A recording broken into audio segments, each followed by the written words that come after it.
Alrighty. Alright, so first thing I did, I took my harness apart. That includes all of my pull straps, my lights, my tags, everything. I'm probably gonna take this apart as well. They all come apart. Take all of the clasps off. Make sure everything is off. And then I go over it with, I use a regular brush or a like slicker brush, like a bristled brush. And I run it back and forth and kind of get the fleece to come up off of the harness a little bit. Trying to get as much hair off as I can. I am taking my hair down. My head hurts from being out today. Having my hair up does not help any at all. But I try and go back and forth through it and get as much hair and knottage out of it as I can. As most people do know, Denali, he doesn't have a really dense undercoat, but he still sheds. He sheds Yorkies at a time when I brush him, and that collects in the wool. So as you can tell, it's being roughed up and soft again. It's not being matted down. If you don't keep up doing this, then it's going to mat down and it's going to be really, really hard to get it to fluff back up. Hi, Jaden. And yes, he does shed Yorkies.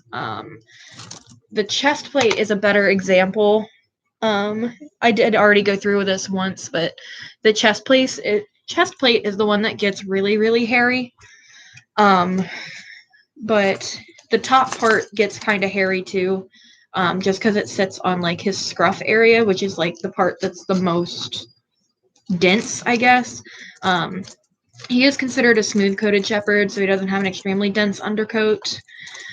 But he still has an undercoat. He still is a thick-coated dog.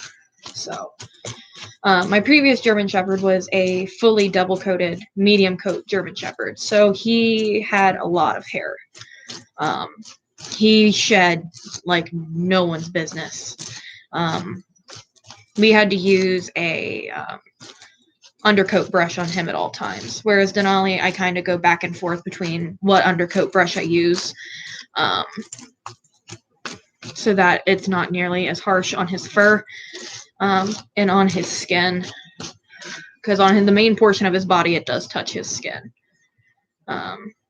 Most of the time, I'm just sitting here picking the long strands out as I go, because as I brush, it pulls a lot of what has been like wrapped around in here out.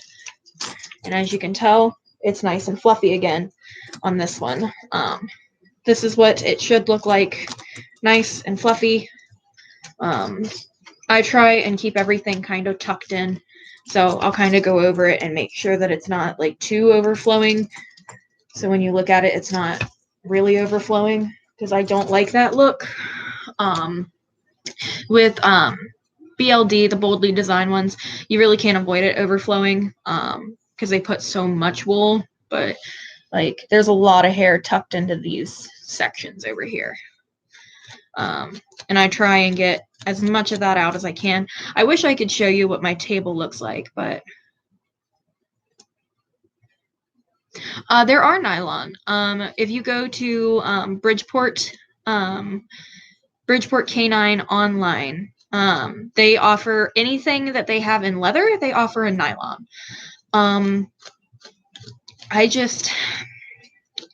Mine is more from the aspect of the look and the feeling for me and the longevity of a leather harness. I have had horses pretty much my whole life. I've worked with leather my whole life. And it's actually very calming for me. The smell of leather is very calming. It's very comforting. So I personally like leather harnesses, but there are nylon harnesses that are perfectly capable of functioning as a mobility harness. It's just not the first choice. Um, but any of the Bridgeport K9, it is nylon and leather. So the nylon only replaces the strapping to nylon, and then it has the leather chest pieces. Hello. But yeah, it still has leather on it. It's just not a full leather harness, which it cuts down on the price. Don't quote me on it, but I think their nylons start from like $50-$60, whereas their full leather ones start at about $75.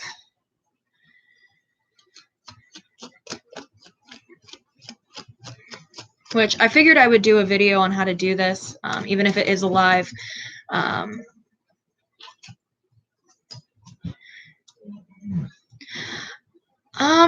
I mean, each leather is going to be different. There are softer leather harnesses, but most of the leather harnesses are going to be Latago leather, which is a horse quality leather. That's what most of the stuff is made out of, and most of it is on the harder side, longevity wise. The softer leathers tend to wear out faster because they are a softer leather. So they typically just don't make things out of it that need to last a long time. I'm sure you probably could request. I personally do not like Yup. I think they're okay. I think that if, you want to risk it and you like what they're, selling, go for it. I personally will never buy another Yup harness for my own personal issues with them. And how they've treated my friends in the past and how they've treated people with their gear being messed up. Yeah, don't go to Yup. I know I'm going to get shit listed by somebody for saying that, but it's not my brand. I don't like it. I got a harness from them and it turned out great. Don't get me wrong. Loved it. But it was a black harness. They just started out doing it. I got one of their very, very early on in their company's lifetime was when I bought my Yup. And what they're doing now is, I think, really messed up. Personally, I really like the Bold Lead design if you can finance it or if you can afford it. If that's something you can do. Also, Bold Lead Designs offers a insurance option. So if you have very good, high quality insurance and you can get it cleared, it is considered a mobility device. So if it will clear through your insurance, it is covered through your insurance. So you can get a Bold Lead Design harness. Bridgeport. I love Bridgeport. If you are a Ohio-based handling team, I love Bridgeport. They're cheaper. You could buy almost three Bridgeport harnesses for the price of one Yup harness. They come in all leather, they come in nylon and leather, and they come in the straight front and Y front, and they come in several different colors, including white. Bridgeport is my bread and butter. I absolutely love them, and they're an Ohio-based company. I'm very big on keeping it local as best as I can. One of my favorite leashes is from them, which is one of their patrol leashes, which is a 4-foot, I think 3/8 leash. Give me 1 minute here because my mom is calling me. So give me 1 second.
And I'm back.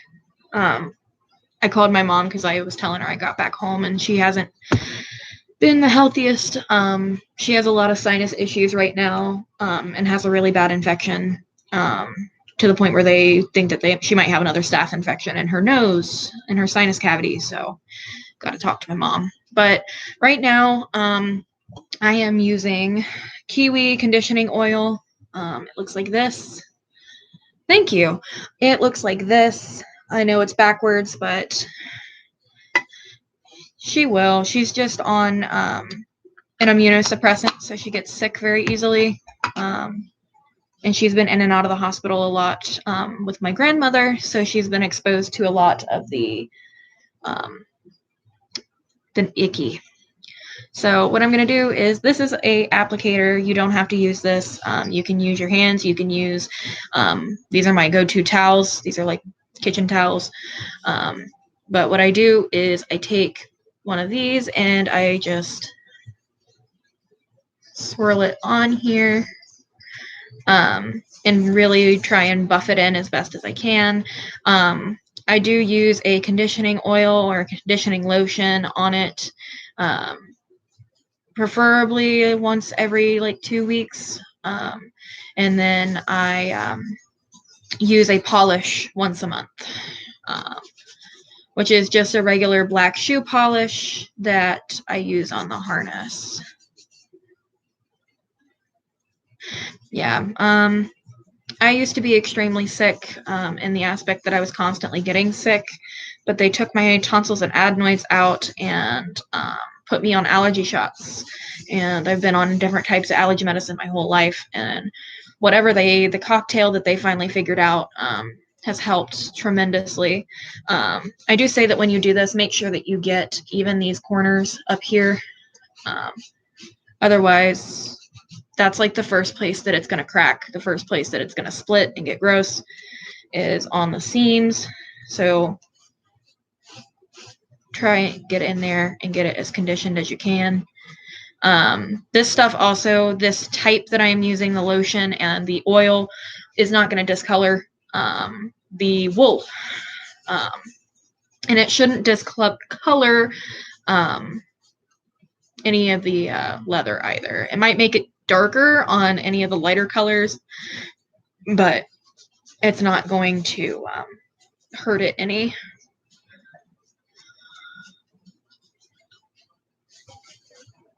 So as you can see, it's very shiny as I am buffing this in. I'm probably going to have to get the towel here in a minute and finish buffing it because, oh, well, no, maybe not. Sometimes you have to get a towel because it just keeps putting more and more on there, but I put enough on here this time that that's not happening. But I absolutely love this harness. What's another good? I really like, if you're looking for a harness, there's some really good Amish made ones. Obviously, if you live out in rural Ohio, you have access to that.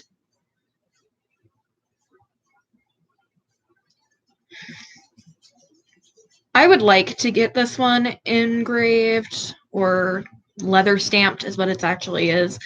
But I decided against it. I'm kind of a minimalist when it comes to harnesses.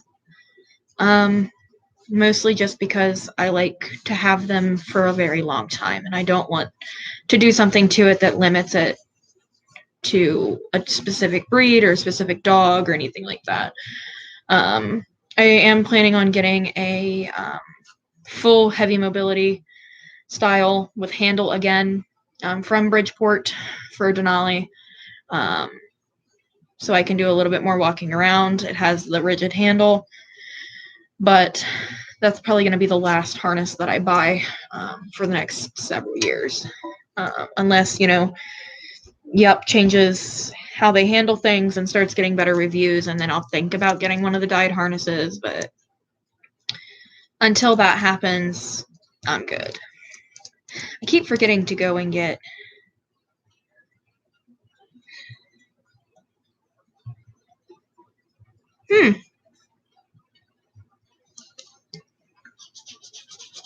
I mean, I've thought about doing stuff or attaching it to the harness so that way I could always take it back off, but I just kind of like the plain harness. That, and it definitely goes with everything. Yeah, Denali has a lot of capes and light style harnesses that work really well when it's hot. Most of the time, the ones that I use are his fleece Y front when I am at work, and it's just embroidered into the side of it because he can do light mobility on it, very light mobility, but he can still use it. And I use my Patience in Love cape that I got probably about a year ago. And then what's the other one I use a lot? Oh, my other heavy mobility one, which is technically a lightweight. It's the One Tigress, Ice Fang heavy duty Y front, which I can go get that in a minute and show you because that's one of my favorite Amazon quote unquote vests. It is weighted up to 1,200 pounds. So if you clip your dog in with a seatbelt, it is more than capable of stopping your dog in an accident. It also is more than capable of pulling me in my chair. Weight-wise, it is more than capable of doing that. Because Denali never fully pulls my chair by himself. I am always wheeling in some way, assisting him. I don't let him fully pull me. I don't feel comfortable doing that, regardless of if he's to weight or not. I don't feel comfortable doing that. I know he's big enough to do it, and I know that he's been cleared to do it. It bothers me. So that goes for the same thing of bracing. Denali never does a full brace. He does a balance where I do put some weight down on him, but I put weight on my other knee to get up. He just helps hold my balance. Yeah, I bought a Apollo harness. I bought the new Apollo 9. I just don't really use it very often. It's not that I don't like it. It's just that I just haven't used it. I have my favorite capes. Speaking of which, I just got my new cape in. It is a Galaxy cape from Kazar's Adaptive. They're great. They've been my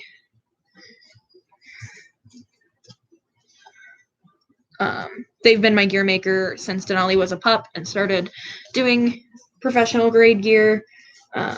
They've always been my gear maker, so I'm pretty loyal to them. And if you're wondering what I'm doing, I'm just doing the chest plate area here and conditioning it and getting it as nice and soft as humanly possible. I wish that you guys were able to feel the difference between it because that's how you know that it's been good. But basically the difference is when you run your hand over it, there is no tugging sensation. It's nice and soft and runs right through your hand, whereas the unconditioned leather is kind of rough. That's another thing about talking about not liking the feel of leather. Leather is very tense and hard when it has not been conditioned or properly polished and taken care of. It will get hard and dry as it is it's an organism. It's a living thing. So you definitely need to keep it oiled and soft.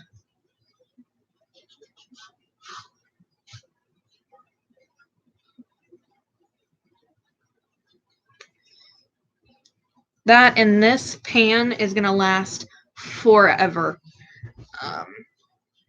Any of the oil treating products usually do. as they're usually sold for saddles and large items. So doing a single harness isn't going to take very much. At least it shouldn't take very much if you don't go overkill with it. Because it's pretty important to really work it into the leather rather than just slapping it on there and letting it go. Which with straps like these, I prefer to go back in with my hands and make sure that it's all in there and worked in, so it's nice and soft.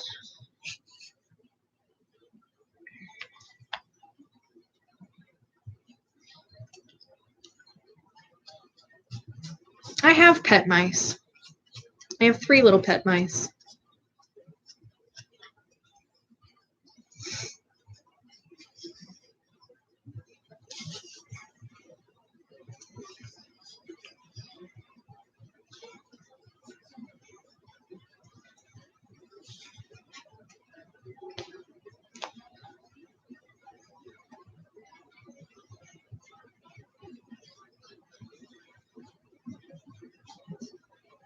I absolutely love my mice. I have female mice. There's 3 of them. They're very spoiled, which their cage needs to be redone because they love to destroy their cage. So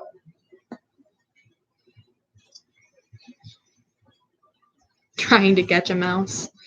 You can look up the humane traps.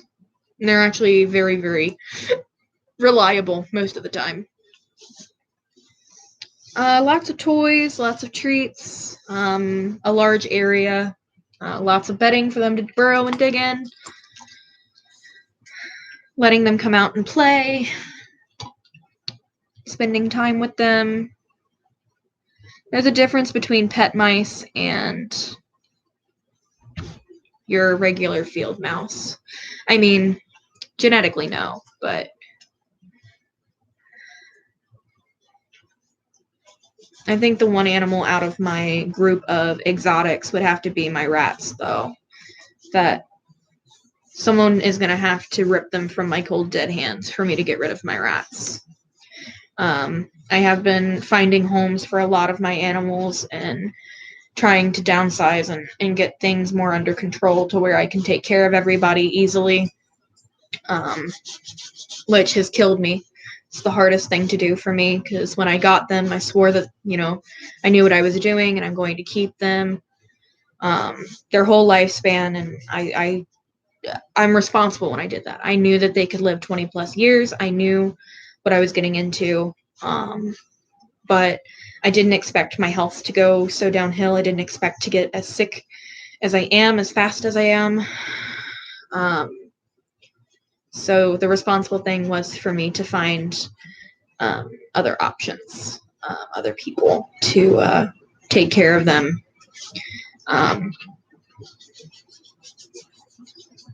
Which there's the Bridgeport canine stamp on my harness, which Bridgeport canine stamps all of their gear. As if it can be stamped, it is stamped. Which I think unless you go to like their itty bitty set of leashes, all their leashes are stamped as well.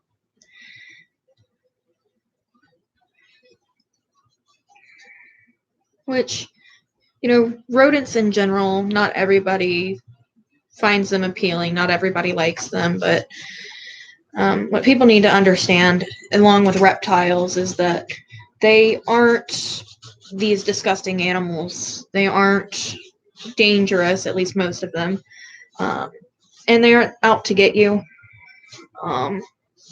Most of them are quite harmless. They just might look intimidating or seem intimidating because of what people have said over the years. Same thing, people saying rats carried the plague. So did every other mammal. The plague was carried by fleas, not by animals. So anybody could have fleas. Any animal could have fleas. It wasn't just rats. It just also happened to be carried on a Norway rat when it came over.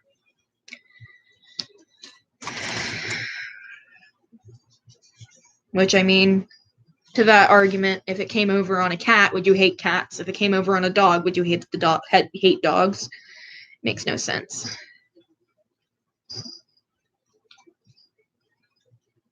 And that's okay. Like I said, it's not everybody's cup of tea. It's just when people hate on other people for their pets or, you know, say awful things about their pets that it becomes a problem. You know, I wouldn't tell you that, you know, your dog is disgusting or a cat's disgusting and that you should kill it. That's rude. But it seems to be a-okay for people to say that about, you know, rats, mice, exotics, lizards, anything like that. And I just don't find that fair. No, I know. I'm just saying that that's like the common misconception. I get it a lot when I say that I have pet rats. I get people who, you know, immediately tell me that it's disgusting or anything like that. And they're not. Rats are actually extremely clean animals. They're probably one of my cleanest pets, to be quite honest. As long as I keep up on their cage, they're rather clean. That and they're potty trained. My male rats are litter trained. Which, once I'm done, I might get Tater out and see if he wants to be out. He's one of my favorite male rats because he's real calm. He usually just sits on my shoulder and hangs out. Which right now I am doing the top section of my harness.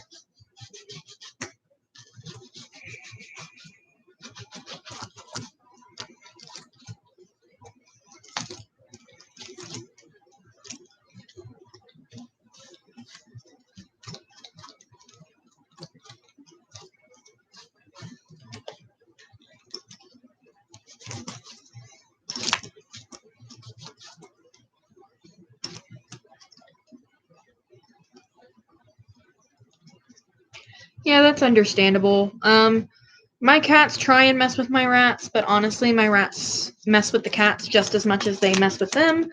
My rats are extremely resilient when it comes to that stuff. Same thing, they play with the dog, believe it or not, through the cage. Denali absolutely loves to play with the rats. Obviously, they are never together when they're uncaged, because that would be dangerous. But he does play with them through the cage and like boops the cage and plays with them. Hello. But yeah. I do have a recording over on my Instagram of him doing it. I have to probably try and put it in a video at some point of him doing it. I will say the rats have bitten my cats before because my cats try and mess with them and they stick their paws through the cage and stuff. And they,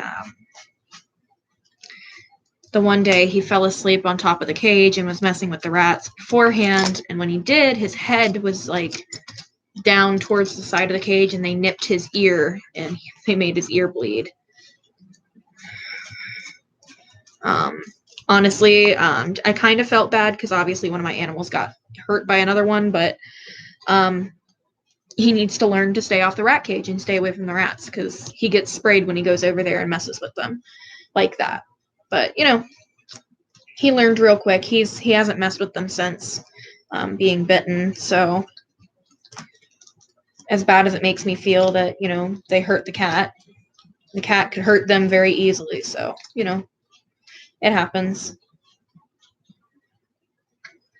Which, believe it or not, I try and stay out of the rat community because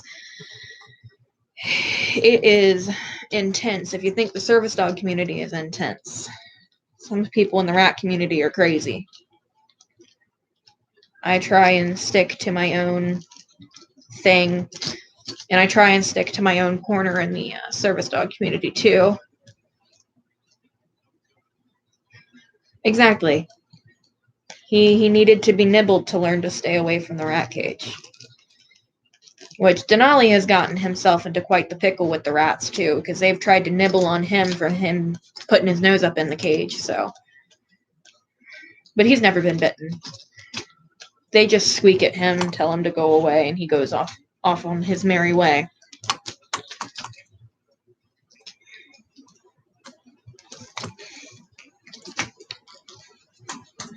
This oil is nice, but it doesn't make the leather smell leathery until it dries, which is kind of unfortunate, but it definitely conditions really well.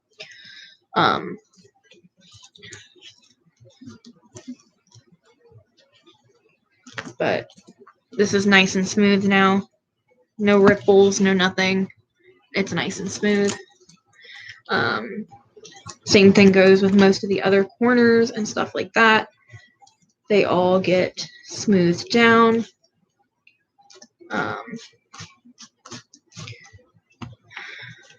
Try and get it as smooth as humanly possible.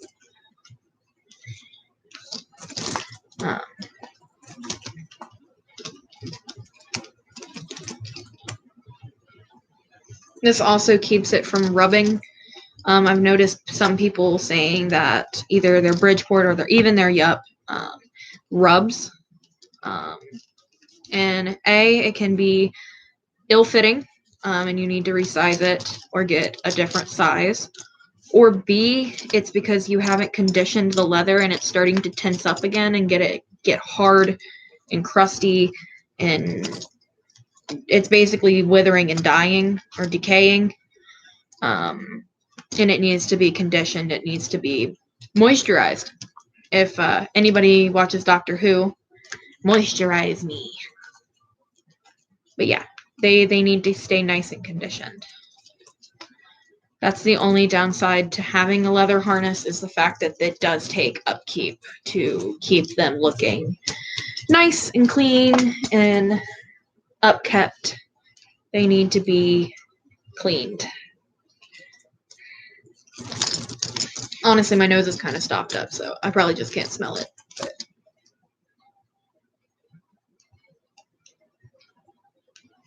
yeah, well, I mean, you gotta think of it as it is a dead animal, and dead animals decay. That's just how nature is. So they need to be upkept. They need to be moisturized and sealed and made sure that they can't decay any further. So I will show you on here. I have my chest straps trimmed down because Denali, it was just too much on Denali. So what I'm going to do is, in each of these little holes, you just feed it through. Let's see if I can't show here. Like that. And then you, oh, well, crap. Put one of them on wrong. Oopsies. Put it on wrong. There we go. Nice and flat. And then you just feed it through. Oh, well, crap. Nothing better than scuffing it as soon as I clean it. Oops.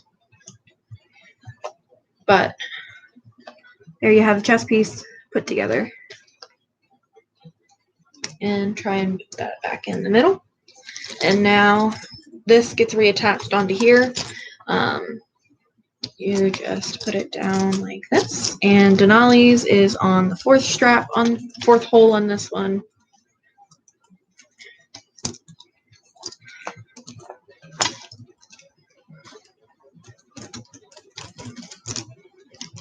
And honestly, the best way that I can describe this is like putting on a horse saddle. The only thing I don't like about Bridgeport is that you have to cinch it every single time. Every single time.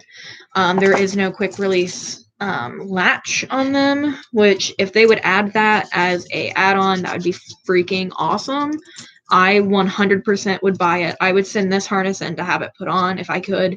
Like, that would be great. That would make it to where, like, I would suggest them 100%. Because I can see people with hand issues like myself. I have issues putting it on and off sometimes, so I get that.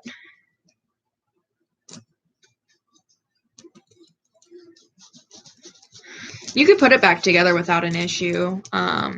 Most of the conditioner soaks in pretty fast as long as you work it in with your hands. The only time I would suggest maybe waiting is if it's a lighter colored nylon. You don't want it to stain if you polish it, which once this one rests, I probably will polish it in the next week or two. Let this set and soak in. My polish, I think, is in the other room. My liquid conditioner is in the other room as well, but it's just a black liquid polish that I put on there and buff out, and it makes it very shiny. It's what I usually use, especially for formal events like my cousin's wedding or funerals and things like that. That's what I use that for. Here is the middle section piece that goes back down here. And this one is, again, let's see. Is that right? I think that's right. I did add a extra, have a good night, an extra tab here to help tie this little flappy piece down so that way it didn't go anywhere. That's the only really leather piece that I added on because I didn't like that it was there and flapping around. Looked ugly. So now we have a pretty much put back together harness. The only thing left is you got to put it through, maybe. Get in there. Takes 2 hands. Putting it through the middle piece and making the loop. Once it's conditioned, it's really easy to put it in and out. But let's see here. Put this up through here.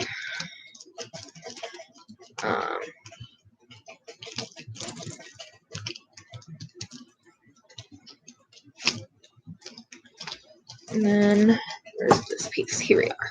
And then I put this piece back on. This is a strap holder. My other strap holder is in the car because I didn't end up needing it, but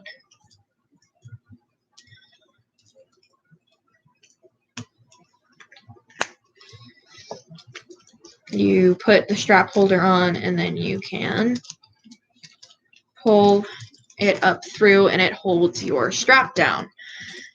This is tighter than what it usually is on Denali, but that's okay. It'll still show what the leather harness looks like.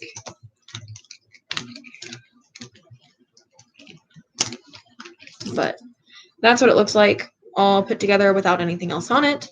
And then we have Denali's light that I put on up here,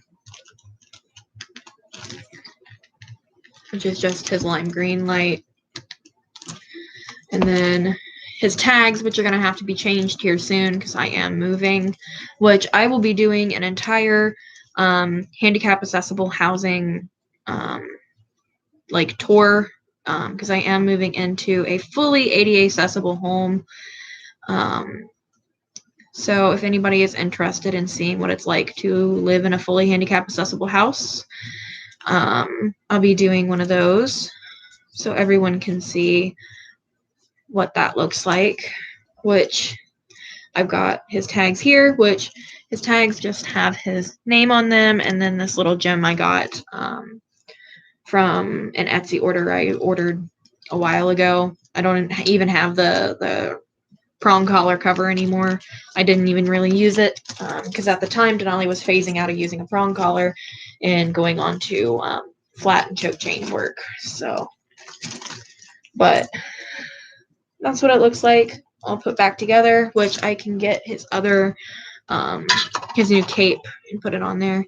Let's see if I can get this closed by myself. Maybe.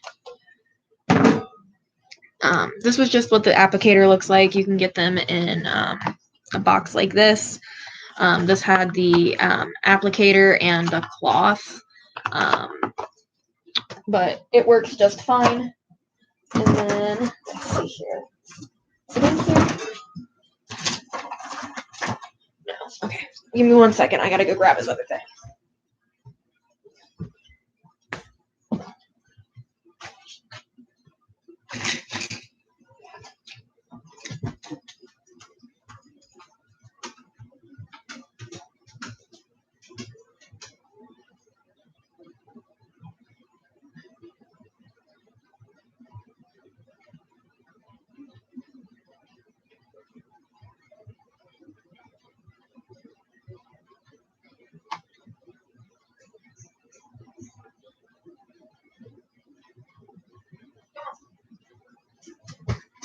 Denali.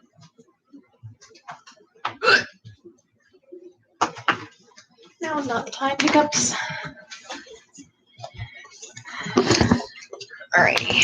So, first things first, I got tile today to put on Denali's collar and my keys. But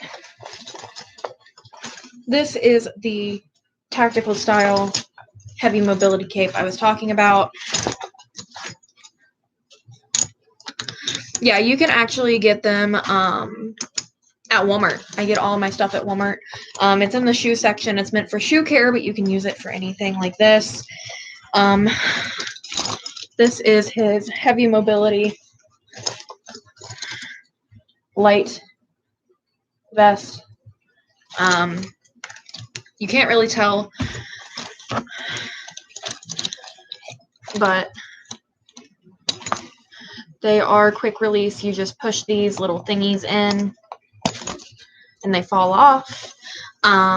These are completely metal clips, so they are very heavy. This is like about the same weight. Well, I would say maybe a pound. I think it was 1 pound and 2 ounces when it was shipped, but it's a decent size. But I really like this in particular. I love this style. It also has a metal ring up on top that is very good. Like I said, this is very heavy duty. If you were to get in a car accident, this 100% would stop you from going anywhere. And then we have the new cape. This is Denali's brand new cape. It is Galaxy. And it also, I got all pink and lime green patches, other than obviously the ones like for By Pride and Dysautonomia.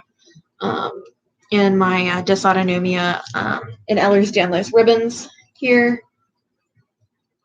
And the other patches are hollow. So they're a little bit harder to read right now. It's harder to pick up. But, which in my cape, this one in particular, I have my inhaler, an ADA card, and I had money in it earlier because I forgot to put it in my wallet. And then I also have my blood pressure cuff in the other one, just in case. And this is in the Velcro style. You can request, but most of the time Taylor does button closure, but I am really hard for me to do button closures. So these are Velcro, a lot like the Patience and Love vests. They just fasten on top instead of underneath. But yeah, it's very low profile. I really like when it's attached. Let's see here. Flip this around and attach it.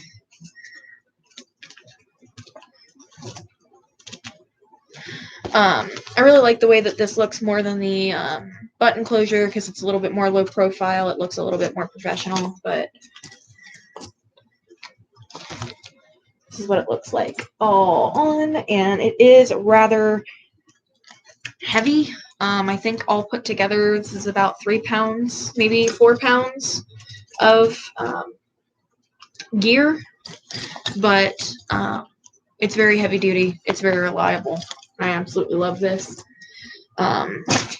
Other than that, I was going to show you guys, I made a e-collar collar for Denali instead of having to use the ugly blue one.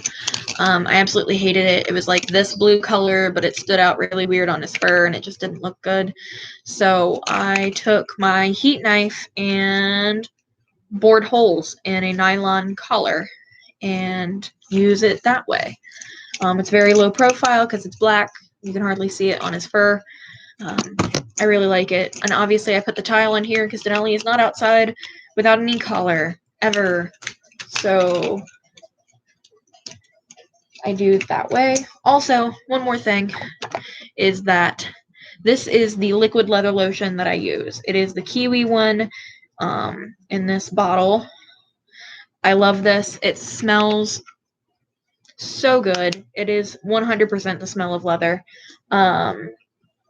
But usually I try and do the really deep conditioner. The oil is going to give you a really deep condition, whereas this one's pretty good for like weekly use, or like if it gets gross or water spots, this is pretty good for a touch-up. It doesn't do as deep of a condition, so this one you could use more often. Well, I've got to get off here because I got to get something small to eat and go to bed because it is like 1:30 here in Ohio. So I've got to go to bed at some point. That, and I got to now put away all of Denali's stuff. So it was nice talking to you guys. Hopefully that showed you kind of the basics of how to do a Bridgeport harness, cleaning wise. Because I don't really see very many ones on Bridgeport. So hopefully that helped anybody, which you're more than welcome to DM me on Instagram or anything like that with any questions. Just know anything vulgar or rude or anything like that will be ignored. You will be taken off and blocked. So just putting that out there. I will see you guys hopefully soon. I'm hoping to get one of my actual edited videos out here soon. I've just been really struggling lately, mental health wise, and being in a lot of pain and just not exactly the best. So hopefully I'll be able to get one of those videos out here soon. So it was nice talking to you guys. I will see you next time.